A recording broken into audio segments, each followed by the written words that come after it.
Now that I'm getting more active with my YouTube, I decided that I should probably start a series with longer videos. After brainstorming with a few people and kind of coming up with some ideas, one of the ideas I had was a series that I would call something like Storytime and Training Highlights. Because the kids at work tell me all the time that I tell great stories and my stories are really entertaining to listen to. So I thought maybe I'll give that a shot. I'm not sure how I'm going to structure it 100% yet, because I also want to start a podcast eventually, and I want to talk about like history, paranormal shit, MMA, anime shows, virtually anything that's on my mind, just random thoughts of reasons. So maybe that'll be a separate series, maybe that will be the same series. With that being said, let's get into it. I think the first story I'll tell you guys is the saga of Tomcat, the homeless guy. So back when I was a teenager in my early 20s, I used to make music, I used to rap, I used to perform sometimes, I recorded. I had a lot of ambition to be an artist. That's all died down since then, but at that point in time, that was my life. I lived and I breathed it. So there used to be this park that I would go to back when I needed to write, and I just couldn't find the creativity, I couldn't find the words, I couldn't find the motivation to stay with it, the focus. I'd go to this park and there's a picnic bench, like picnic table bench in the far corner of the park, just kind of out of the way, away from all of everybody else there. And I would go there and I'd put my headphones on and I would just write for hours. It was just a really good place for me to work on my creativity and to work on my music and work on the things that I was passionate about at the time. Well, one day while I was out on that picnic table, I seen this homeless guy riding up on his bicycle. And I'm just thinking to myself, all right, don't come over here, don't come over here. I don't really want to have to deal with some fucking strung out homeless dude, like, because the homeless guys around here are pretty fucking crazy sometimes. And so I'm sitting there saying, don't come over here, don't come over here, don't come over here, just in my mind. And sure enough, he pulls right up to my picnic table and he pulls out a 6-pack Steel Reserve Tall Boys. Which, if you don't know what Steel Reserve is, it's like the worst fucking beer you can get. It's cheap as shit. It's nasty as shit. Well, anyways, he introduces himself. He says, "Hey, I'm Tomcat." And I don't remember if I gave him a real name or a fake name. Not sure. But the dude gave me a Steel Reserve. And him being one of these crazy looking homeless guys around here, I wasn't going to deny him and get him all riled up in something like that. You never know what those motherfuckers are going to do. And so that day, I shared a Steel Reserve with a homeless guy named Tomcat at the park. And the only thing he talked about the entire time we were there is Cheyenne, Wyoming. He just kept repeating, "Yeah, man, Cheyenne, Wyoming, man. Them motherfuckers know how to party." And that was my encounter with the legendary homeless guy named Tomcat. I didn't really see Tomcat again after that, other than one time I had pulled up to a gas station to fill up my truck, and the dude was sitting out in front of the gas station, and sure enough, he was still talking about Cheyenne, Wyoming, and how those motherfuckers know how to party. Alright, since we already talked about Tomcat, let's keep the cat theme going, and I'll tell you about some of my Bobcat encounters, and potentially an encounter that I almost had with a mountain lion. So I work in the parks around my town, like all the public parks. I do tree work, and I take care of the flower beds.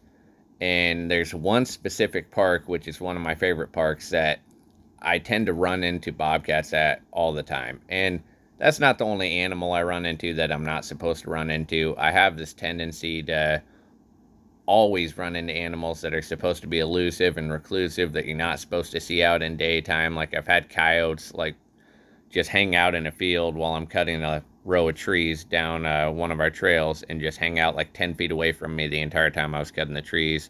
I see all these owls all the time. I see snakes that aren't supposed to be in our area. I see all sorts of weird animals. I find prints. I don't know what it is. A girl that I'm friends with in South America says that maybe I'm like a shaman or something like that. I don't know if that's the case, but I just have a tendency to run into all sorts of fucking animals. So the first time I ran into the bobcat, we were taking lunch break up at this place we call the splash pad, which is like just a little water feature we have at one of our parks. It was a rainy day, and my passenger, who used to get pissed off at me because I wasn't able to take a full lunch break, I just got too antsy, I wanted to get back to work. He figured out that if he puts on an episode of The Office, I will sit for 30 minutes and I'll watch The Office and take a lunch break. Well, at the time that we were taking this break that day, it was super rainy, super cloudy, just kind of like a misty drizzle all day. We were up there watching our episode of The Office, and I actually had my Canon camera with me because I was taking pictures of the flower beds around town. Well, as we're sitting there watching The Office, something catches my eye, and I look up, and there's just this cheetah-looking cat walking across the road in front of us. And I'm like, is that like a house cat? Like, what the fuck is that? And so I turned to Manny. I'm like, man, what the fuck is that? Is that like just a regular cat? And then it kind of clicked that this cat had just a little short bob tail. I'm like, oh shit, that's a bobcat. So I ran out, obviously got out of the truck with my camera, and I ran out after it. And I got 2 really good pictures of it that are on like my Facebook photography page that I don't use anymore. I'll post them on here sometime. But that was the first encounter with the bobcat. Since then, I've had multiple encounters when I go hiking up there. Sometimes I'll be on the high part of the hillside and I'll look down and it'll just be in the little like valley part below me. I found its prints 101 times throughout the year. I've gotten 10 feet away from it where I was out working on our flower garden and I seen it run across the road, so I went down to see if I could find it, and it's just hiding in like these shrubs right alongside the road. And I mean, I've gotten 10 feet face to face with the thing. The most recent encounter, I believe, was back when they were doing those chicken wars videos on TikTok, like where all the people were like, yeah, wait till I pull up with the girls, and then they got like a bunch of hens behind them, or like the dude with the ostriches and the chickens and the roosters and stuff like that. I don't know if any of you remember that trend, but I was going to do one of those videos because there was a bunch of turkeys out walking across the road. And so I'm out there and I pull my phone out and I'm recording it, getting ready to do like the little trend that they were doing. And I noticed one of the turkeys has 4 legs. Well, sure enough, a bobcat's just out there 11 o'clock in the middle of the day trying to hunt one of these turkeys. And so the 3 of the turkeys ended up scaring it off into the woods, but it was still really cool to see it out in the middle of the day like that. All right, I guess I'm going to finish off with the potential mountain lion encounter story. Maybe a little more if I have time, but here we go. So I got a golden rule that if I'm going to go on a hike, I have to be up there for an hour. I cannot leave for at least 1 hour. If I'm going to spend the time to go up there, I have to dedicate an hour of my time to do it. And that's not hard to do because going up in the woods and hiking, that's kind of like where I find peace of mind. That's kind of my happy place. That's bliss to me. Well, I was up there last winter. It was about negative 15 degrees. I was up at the mountain bike trail, which I was really happy that it was so cold out because that meant none of those douchebags would be up there and in my way. And I was going to go do some workout clips.